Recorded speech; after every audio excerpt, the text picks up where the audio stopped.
ইলিশের প্রধান প্রজনন মৌসুম মা ইলিশ সংরক্ষণ অভিযান উপলক্ষে বরিশালে অনুষ্ঠিত হচ্ছে নৌ র্যালি। 22 দিনের এই নিষেধাজ্ঞার সময় ইলিশ আহরণ, পরিবহন ও বিক্রি নিষিদ্ধ। এ নিয়ে আরও বিস্তারিত জানাতে বরিশাল কীর্তনখোলা নদী থেকে যুক্ত হচ্ছেন সহকর্মী অমিত হাসান।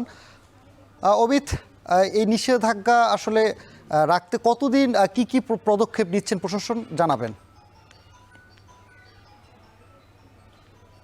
একটু জানিয়ে রাখি যে আজ থেকে শুরু হচ্ছে 22 দিনের নিষেধাজ্ঞা মা ইলিশ সংরক্ষণের ক্ষেত্রে, যাতে ইলিশের প্রজনন বাড়ানো যায়, ইলিশের সংখ্যা বাড়ানো যায়। সেক্ষেত্রেই কিন্তু এই উদ্যোগ নিয়েছে সরকার এবং প্রতি বছরের ন্যায় এবছরও নানা ধরনের উদ্যোগ নিয়েছে। তার মধ্যে আজকে থেকে কিন্তু সেই নৌ র্যালিটি অনুষ্ঠিত হচ্ছে। এর মাধ্যমে আসলে যে প্রচার, ইলিশ সংরক্ষণের যে প্রচার, সেটি কিন্তু এর মাধ্যমে শুরু হবে। এবং এখানকার যারা কর্মকর্তারা রয়েছেন, ইলিশের কর্মকর্তারা রয়েছেন, তারা বলছেন যে আজকে 25 অক্টোবর পর্যন্ত সারা দেশে যে ইলিশ রয়েছে, ইলিশের প্রজনন জায়গাগুলো রয়েছে, সেই সব জায়গায় মাছ ধরায় নিষেধাজ্ঞা দেওয়া হয়েছে। এবং এই সময়টাতে কিন্তু ভিজিএফ কর্মসূচির আওতায় প্রত্যেক জেলেকে 25 কেজি করে চাল দেওয়া হবে বলে তারা জানিয়েছেন। এবং এর মধ্যে আরেকটু জানিয়ে রাখি যে এছাড়াও এই যে ইলিশ রক্ষার ক্ষেত্রে একটি আলাদা কিন্তু টিম গঠন করা হয়েছে।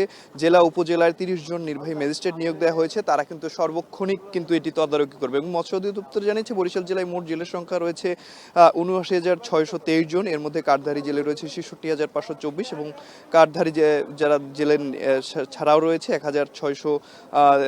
কার্ডধারী যে জেলেরা রয়েছে তাদেরকে 1,663.1 মেট্রিক টন চাল বরাদ্দ দেওয়া হয়েছে তাদেরকে। এবং আরেকটু জানিয়ে রাখি যে আজকে এই র্যালির মাধ্যমে জেলা প্রশাসক এবং কোস্টগার্ড, র্যাব সহ যারা রয়েছে, মৎস্য কর্মকর্তারা যারা রয়েছেন, তারা কিন্তু সবাই এখানে যুক্ত হচ্ছেন এবং তারা বলছেন যে ইলিশ মাছ রক্ষায় কিন্তু তারা এই অভিযানটি পরিচালনা করছেন। এবং এই অভিযানটি যে 22 দিনের নিষেধাজ্ঞা থাকবে সেই সময়ের মধ্যে কিন্তু চলমান থাকবে। এবং আপনারা দেখছেন এর মধ্যেই কিন্তু সব ধরনের প্রস্তুতি নেওয়া হয়েছে। এই অভিযানের মাধ্যমে আসলে যে প্রচারণা সেটি কিন্তু চালানো হবে, সেটিও বলছেন। এবং এর মাধ্যমে ইলিশের সংখ্যা বাড়বে এবং আগামীতে যে ইলিশের চাহিদা সেটি কিন্তু এর মাধ্যমেই পূরণ করা সম্ভব হবে বলে যারা জানিয়েছেন। এবং এ সময় জেলেরা যদি এই নিষেধাজ্ঞা উপেক্ষা করে মাছ শিকার করে, সেক্ষেত্রে কিন্তু তাদের বিরুদ্ধে আইনের ব্যবস্থা নেওয়া হবে, বিশেষ করে 5 লাখ টাকা জরিমানা এবং সশ্রম কারাদণ্ড। এবং এছাড়া উভয় দণ্ডে দণ্ডিত করার একটি পরিকল্পনাও রয়েছে কিংবা আইন রয়েছে। সেই নিষেধাজ্ঞার সময় যদি কেউ মাছ ধরে, তাহলে এই আইনের আওতায় তাদেরকে কিন্তু শাস্তির বিধান রয়েছে।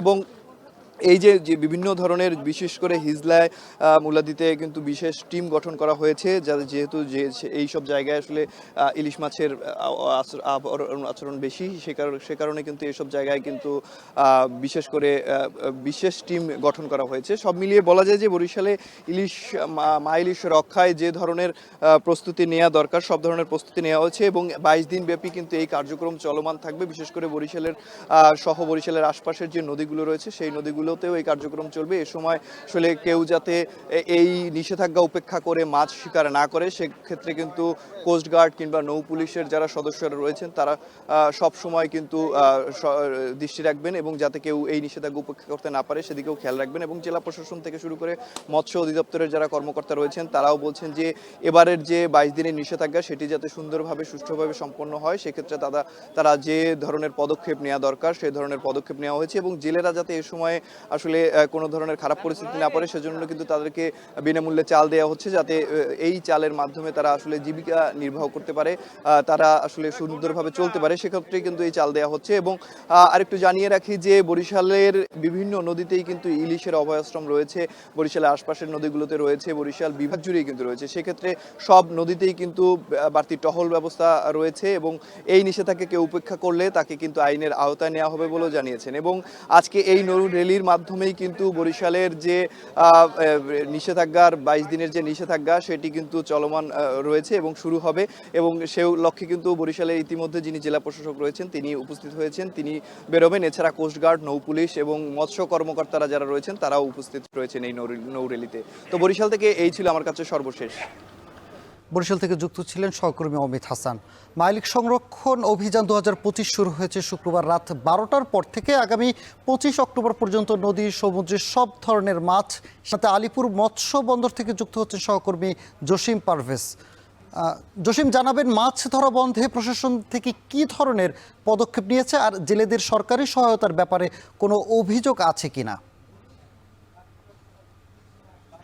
সানিমেরদা, আপনি জানেন যে উপকূলীয় অঞ্চলে এবং সকল নদ নদী এবং বঙ্গোপসাগরে কিন্তু মাছ শিকার বন্ধ রয়েছে, কেননা এই 22 দিন মা ইলিশ নদ নদী এবং সমুদ্র মোহনায় ডিম দিতে আসবেন, এমনটি নিশ্চিত হয়েই বাংলাদেশ সরকার 4 অক্টোবর থেকে 25 অক্টোবর এই 22 দিন নিষেধাজ্ঞা জারি করেছেন।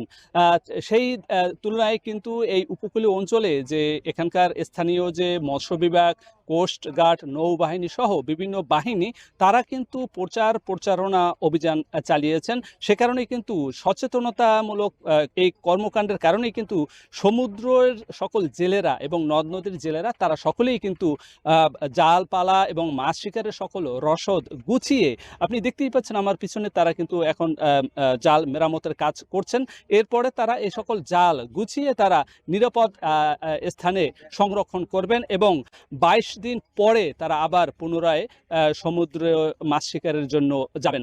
তবে এখানকার যে জেলা মৎস্য অধিদপ্তর আমাদেরকে নিশ্চিত করেছে যে পটুয়াখালী জেলায় 80,020 জন জেলে রয়েছে, তার মধ্যে 69,043 জন জেলে 25 কেজি করে খাদ্য সহায়তার আওতায় রয়েছে। কিন্তু এখানকার যে জেলে রয়েছে তারা বলেছেন যে নিবন্ধনের বাইরেও আরও দ্বিগুণ জেলে রয়েছে, তাদের কিন্তু খাদ্য সহায়তার আওতায় এখনও আনা সম্ভব হয়নি সরকারের পক্ষে।